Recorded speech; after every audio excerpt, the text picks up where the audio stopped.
வணக்கம். செல்வகுமாரின் அதிகாலை வானிலை ஆய்வறிக்கை. அதிகாரப்பூர்வ வானிலை அறிக்கைக்கு இந்திய வானிலை ஆராய்ச்சித்துறை அறிக்கையை பார்க்கவும். 2026 மார்ச் 23 திங்கட்கிழமை அதிகாலை நிலவர வானிலை பதிவு. வானிலை அமைப்பு: அரபிக்கடல், வங்கக்கடல் இரு பக்கமும் உயரழுத்த காற்று கிழக்கு திசையிலிருந்து நுழைகிறது. அரபிக்கடல் உயரழுத்தம் சற்று வடக்கே அரபு நாடுகளை ஒட்டி அரபிக்கடலோட வட மேற்கு பகுதியில் நீடிக்கிறது. ஆனால் வங்கக்கடலிலே வலிமையான உயரழுத்தம் கிழக்கு காற்றை ஏற்றுகிறது. அதாவது குடைபோல் இறங்கக்கூடிய காற்றை தரை மீது இறங்க செய்து மேற்கு நோக்கி பயணிக்க செய்கிறது. அதாவது வங்கக்கடலோரம் நுழைந்து உள் மாவட்டங்கள் வழியாக பாலக்காட்டு, கணவாய் மற்றும் ஒட்டுமொத்த மேற்கு தொடர்ச்சி மலைப்பகுதியை நோக்கி பயணிக்கிறது எனலாம். இதனால் வெப்பநிலை கடலோரம் குறைந்தும், அதாவது வழக்கத்தை விட சற்று கூட இருந்தாலும் கடலோரத்தை விட உள்ளே போக போக வெப்பம் அதிகமாக இருக்கும். காரணம், கிழக்கு காற்றில் இருக்கக்கூடிய ஈரம், அதில் இருக்கக்கூடிய குளிர்ச்சித்தன்மை வெப்பமடைந்து அதில் உள்ள நீராவியாக மாறி வளிமண்டல மேலடுக்குக்கு போன பிறகு வறண்ட காற்றாக மேற்கு நோக்கி பயணிக்கும். இதனிடையே சூரியனின் குத்துக்கதிர் தெற்கிலிருந்து குமரி முனையை நோக்கி நகர்ந்து வருகிறது. வரக்கூடிய ஏப்ரல் 10ஆம் தேதி குமரி முனையை தொடும். இப்பொழுது குமரி கடலில் பயணிக்க தொடங்கியிருக்கு. நிலநடுக்கோட்டை இந்திய பெருங்கடலில் இருந்து நிலநடுக்கோட்டை அடைந்தது 21ஆம் தேதி. 2 நாள் ஆயிருக்கு. கொஞ்சம் நகர்ந்திருக்கு வடக்கு பக்கம். இதன் காரணமாக காற்று அதிக வெப்பமடையக்கூடிய இடம் தமிழ்நாட்டின் தென் மாவட்டங்கள், அதாவது திருநெல்வேலி, கோவில்பட்டி, விருதுநகர், சிவகாசி, இந்த பகுதியெல்லாம் அதிக வெப்பமடைந்திருக்கும். இன்றைக்கு சிவகாசிக்கு 39 டிகிரி செல்சியஸாக உயர வாய்ப்பு இருக்குது. 102 டிகிரி ஃபாரன்ஹீட்டாக உயர வாய்ப்பு இருக்கு. அதுக்கு அடுத்த இடம் மதுரை 37, பொள்ளாச்சி 36, 35 இருக்கும்.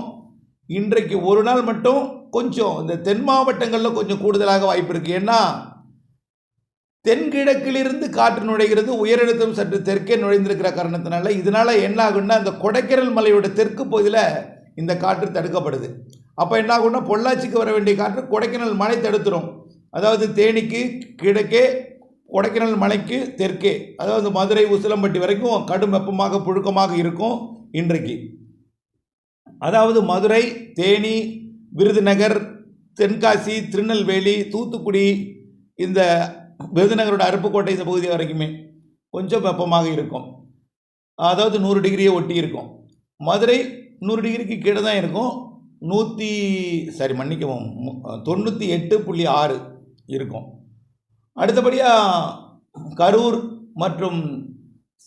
மற்றும் ஈரோடு இதெல்லாம் பார்த்திங்கன்னா 37, கிட்டத்தட்ட 98 டிகிரி ஃபாரன்ஹீட்டாக இருக்கும். 96.8ஆகவும் இருக்கலாம். இப்படி இருக்கும். 100க்குள்ளே இருக்கும். 100க்கு மேலே போகிறது எங்கன்னா தென் மாவட்ட உள்பகுதி, மத்திய பகுதி இருக்கும் இன்னைக்கு. சரி, நாளை செவ்வாய்க்கிழமை மார்ச் 24ஆம் தேதியும் இதே மாதிரி தென் மாவட்டங்களுக்கு தான் இருக்கும். பொள்ளாச்சி கொஞ்சம் உயரம், கொஞ்சம் இந்த உயரழுத்தம் வடக்கு நோக்கி நகரணும். கொஞ்சம் தெற்கே வந்திருக்கிற காரணத்தினால தென்கிழக்கு திசை காற்று நுழையுது, உயரழுத்த காற்று.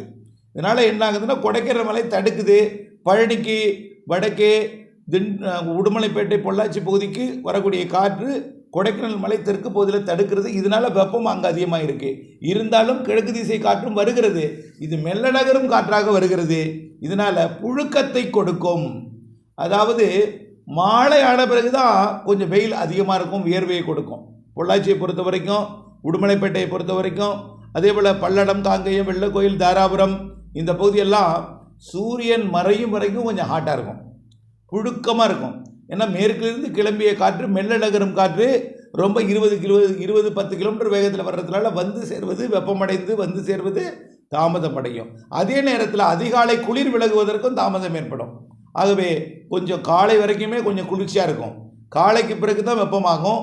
மதியத்துக்கு பிறகு தான் கொஞ்சம் கூடுதல் வெப்பமாகும். பெரும்பாலும் மேற்கு மாவட்டங்களில் மாலை 5 மணி 4 மணிக்கு தான் அதிக வெப்பமாக இருக்கும். முன்னிரவு வரைக்கும் கூட புழுக்கமாக ஒரு நிசப்தமான ஒரு அமைதி நிலவக்கூடிய ஒரு வானிலையை கொடுக்கும். மேற்கு தொடர்ச்சி மலையை ஒட்டிய கணவாய் பகுதிகள் இங்கெல்லாம் வெப்பத்தை பொறுத்த வரைக்கும் தென் மாவட்டங்களுக்கு இப்போ கொஞ்சம் அதிகம் தெரியுது. ஏன்னா கொஞ்சம் உயரழுத்தம் தெற்கு நோக்கி நகர்ந்துருக்கு.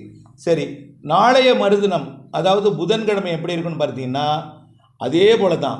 கொஞ்சம் வடக்கு நோக்கி நகரும் பொழுது பொள்ளாச்சிக்கு வெயில் கூடும். அப்போ 100 டிகிரிக்கு நெருக்கமாக வரும். உடுமலைப்பேட்டை, பொள்ளாச்சி, தாராபுரம், அப்புறம் பார்த்திங்கன்னா காங்கேயம், வெள்ளக்கோயில், பொங்கலூர், கரூர், சென்னிலை இந்த பகுதி, ஈரோடு இந்த பகுதி எல்லாமே கொஞ்சம் 100 டிகிரி நெருங்கும். எப்போ? புதன்கிழமை. ஆனால் பெரும்பாலும் மாலையில் தான் அங்கே வெப்பம் அதிகமாக இருக்கும் மதியத்தை விட. காரணம் என்னென்னா, மேற்கிலிருந்து கிழக்கிலிருந்து கிளம்பிய காற்று மிக மெல்ல நகர்வதன் காரணமாக மேற்கே வந்தடைவதற்கு மாலை ஆகிடும். அதனால் மாலையில் தான் ரொம்ப ஹாட்டாக புழுக்கமாக வியர்வையாக இருக்கும் மாலையில். ரைட்டு. காரணம் மேற்கு காற்று நுழையாத காரணத்தினால. மேற்கு காற்று மைசூர் வழியாக கிருஷ்ணகிரி, தருமபுரிக்கும், அதே போல் பாலக்காட்டு கணவாய் வழியாக கோயம்புத்தூர், திருப்பூர் மாவட்டத்திற்கும், செங்கோட்டை வழியாக திருநெல்வேலி, தென்காசி மாவட்டத்திற்கும், கன்னியாகுமரி ஆரல்வாய் மொழி வழியாக தூத்துக்குடி, திருநெல்வேலி மாவட்டத்துக்கும் அது நுழையக்கூடிய நாள் பார்த்திங்கன்னா 28ஆம் தேதிக்கு பிறகு தான். அதாவது வரக்கூடிய சனி ஞாயிறுக்கு பிறகு தான். ஆகவே இந்த ஒரு வாரம் கொஞ்சம் வெப்பம் அதிகமாக இருக்கும். 29லிருந்து கேரளாவுக்கு மழைப்பிடிவு தொடக்குது. இடிமழை பொழிவு, ஆலங்கட்டி மழைப்பிடிவு கர்நாடகா, கேரளாவிற்கு. அது 3ஆம் தேதி வரைக்கும் ஆங்காங்கே கொடுத்துட்டே இருக்கும். 3ஆம் தேதி வரைக்கும் ஆங்காங்கே கொடுத்துட்டே இருக்கும். கேரளா, கர்நாடகா, தமிழ்நாட்டின் மேற்கு தொடர்ச்சி மலையில் கொடுக்கும். நீலகிரி, வால்பாறை, கன்னியாகுமரி இந்த பகுதிக்கும், கேரளாவோட அந்த மூணாறு அந்த பகுதிக்கெல்லாம் கொஞ்சம் நல்ல மழைப்பிடிவை, இடிமழை பொழிவை வரக்கூடிய 29லிருந்து 3ஆம் தேதி வரை கொடுக்கும். இதில் புதிதாக ஒரு காற்று சுழற்சி ஒன்று உருவாகி 2வது வாரத்தில் வரும் நம்ம சொல்லிக்கிட்டே இருக்கோம்.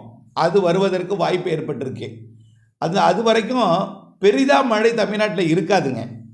வட உள் மாவட்ட பகுதிகளுக்கும் கொஞ்சம் தெரியுது. கிருஷ்ணகிரி, தருமபுரி, சேலம், நாமக்கல் மாவட்டத்திற்கும், ஈரோட்டிற்கும், நீலகிரி வரைக்கும் உறுதி. நீலகிரியை தாண்டி திருப்பத்தூர் மாவட்டம் வரைக்கும், கல்வராயன் மலை வரைக்கும் வந்து கொடுப்பதற்கு வாய்ப்பு இருக்குது. அது 30, 31 மற்றும் ஏப்ரல் 1, 2, 3 தேதிகளில் ஏதாவது ஒரு நாள் தான் ரொம்ப குறைவான பரப்பில் ஒதுக்கி இருக்கும். இப்போ வரைக்கும் அதுதான் தெரியுது வட உள் மாவட்ட பகுதிகளில். அப்போது டெல்டா, தென் மாவட்டங்கள் பெரும்பாலான பகுதிகளில் மழைன்னா அந்த ஏப்ரல் 2வது வாரம் வரக்கூடியது தான். ஒரு 6ஆம் தேதி வாக்கில் கூட வரலாம். 5ஆம் தேதிக்கு மேலே ஒரு 6ஆம் தேதி வரலாம், இல்லை 7ஆம் தேதி, 8ஆம் தேதிக்கு மேலே உறுதியாக உண்டு. 2வது வாரத்தில் மழை வாய்ப்பு தெரிகிறது டெல்டா மாவட்டங்கள், பிற மாவட்டங்களுக்கு. இவையெல்லாம் ஆய்வில் இருக்குன்னு உறுதிப்படுத்தலை. இவையெல்லாம் ஆய்வில் இருக்குது. ஏன்னா நம்ம படத்தில் நினச்சிருக்க பாருங்க, ஒரு காற்று சுழற்சி, அந்த காற்று சுழற்சி தான் வரணும். அந்த காற்று சுழற்சி கற்பனையான ஒரு படம் தான். இது வரும்பொழுது வரக்கூடிய ஏப்ரல் 2வது வாரத்தில் மழைப்பொழிவை தரும். அது ஒரு பெரிய அளவில் கொட்டி தீர்க்கும் மழைப்பொழிவுலாம் அல்ல. கொஞ்சம் பொறுத்து இருப்போம்.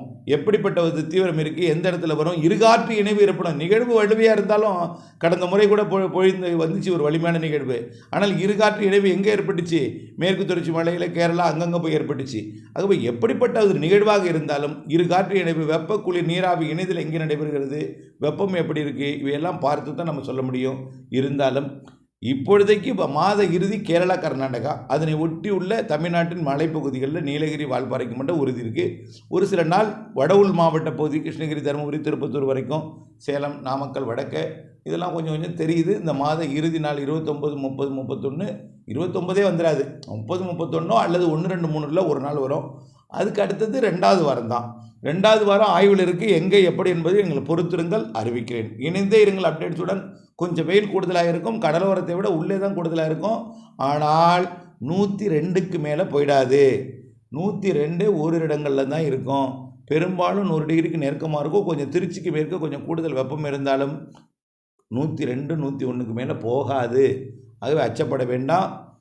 தற்பொழுது இருக்கக்கூடிய வெயில் மீண்டும் குறைந்து மீண்டும் ஒரு மேற்கு காற்று வரும். இந்த மாத 29ஆம் தேதியிலிருந்து மேற்கு காற்று வரும்பொழுது பொள்ளாச்சி உள்ளிட்ட பகுதிகளுக்கு வெப்பம் குறைந்து குளிர்ந்த சீதோஷம் நிலவும்.